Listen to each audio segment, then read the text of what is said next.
من الشیطان الرجیم بسم اللہ الرحمن الرحیم اللہم صلی علی محمد و علی محمد. محترم برادران، السلام علیکم ورحمۃ اللہ وبرکاتہ. سب سے پہلے میں رانا امیر محمد صاحب کا اور ندیم بھائی کا اور ان کی پوری ٹیم کا تہ دل سے مشکور ہوں کہ جنہوں نے اتنا اور وقار پروگرام مرتب کیا. اور پھر اس کے بعد پاکستان سے آئے ہوئے تمام بھائیوں کا شکر گزار ہوں کہ جنہوں نے اس محفل کو چار چاند لگائے. آپ تمام بھائی پاکستان کے جس علاقے سے جس شہر سے آئے ہیں. میری باتیں ذرا تھوڑی سی زیادہ ہوں گی لیکن کام کی ہوں گی. ہمیں اس وقت کسی چیز کی بھی ضرورت نہیں ہے، ہمیں اتفاق اتحاد کی ضرورت ہے. ہمیں اپنا پلیٹ فارم ایک کرنے کی ضرورت ہے. اگر ہمارا پلیٹ فارم ایک ہو گیا تو انشاءاللہ ہم اپنے مطالبات منوانے میں کسی بھی قسم کی قربانی دینے سے دریغ نہیں کریں گے. یہ ہم آپ کے ساتھ وعدہ کرتے ہیں. لوگ تو جائز باتیں نہیں منوا سکتے، ہم آپ کے لیے ناجائز بھی منوا کے آ جائیں گے، کیونکہ ہمارا تعلق جو ہے وہ کے پی کے سے ہے. حاجی صاحب کی باتوں پہ بھرپور تالیاں بنتی ہیں. انشاءاللہ میں آپ لوگوں کو اس بات کی تسلی دیتا ہوں اور یہ میرے الفاظ آپ اپنے پاس نوٹ کر لیں کہ ہمارے اوپر یہ سیل ٹیکس کا قصہ کوئی نیا نہیں ہے.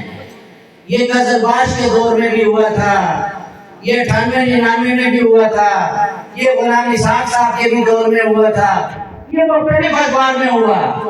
اب میرا حکومت سے یا حکومت وقت سے یا اداروں سے ایک سوال ہے کہ آیا وہ سنار بدل گئے ہیں یا سونا بدل گیا ہے؟ جب سابقہ ادوار میں ہمارے اوپر ایک چیز نہیں لگی تو آپ کیسے لگاتے ہیں؟ تو انشاءاللہ آپ بالکل بھی نہ گھبرائیں. ہم صرف آپ سے ایک پلیٹ فارم کرنے کی گزارش کر رہے ہیں اور آپ کو صرف اتنا کہہ رہے ہیں کہ آپ پلیٹ فارم اکٹھا کریں.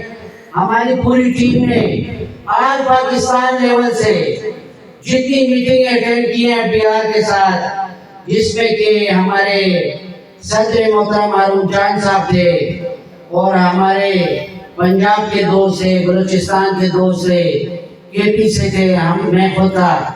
تو انشاءاللہ اب بھی ہم آپ کو مایوس نہیں ہونے دیں گے. صرف اور صرف اپنا پلیٹ فارم ایک کریں. دوسری بات یہ ہے کہ آپ کو ایک گزارش یہ کرنی ہے کہ اپنے گولڈ کا جو اسٹینڈرڈ ہے وہ برائے مہربانی اس کو ذرا تھوڑا صحیح کریں تاکہ لوگ جو ہیں تو ہمیں برے الفاظ سے یاد نہ کریں. ایک بات آپ کو کہنا ضروری سمجھتا ہوں کہ D G I S I کے ساتھ جو ہماری میٹنگ ہوئی تھی اس میں انہوں نے یہ کہا تھا کہ جولر ٹیکس نہیں دیتے. میرے بھائی طاہر بھٹی صاحب نے کہا ہے لیکن انہوں نے تھوڑا مختصر کر کے کہا ہے. میں آپ کو اس کی پوری وضاحت دوں گا کہ انہوں نے کہا تھا آپ کے جولر ٹیکس نہیں لیتے تو آپ ان کو ایم ٹی این ہولڈر کروائیں. تو ہم نے اس وقت، میں نے خود اسی وقت یہی کہا تھا کہ ہمارے جولر جو ہیں وہ ایم ٹی این ہولڈر بن جائیں گے، لیکن یہ نہ ہو کہ ان کو ایم ٹی این ہولڈر بنا کے آپ اور مختلف قسموں کے ٹیکس لگا کے ان کو آراساں کریں.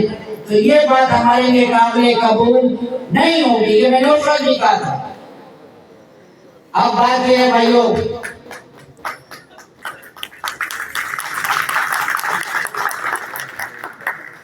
کہ انشاءاللہ یہ ٹیکس نہ لگے گا اور نہ ہم نے لگنے دینا اور نہ ہم نے کبھی مانا تھا سابقہ ادوار میں اور نہ کبھی مانیں گے.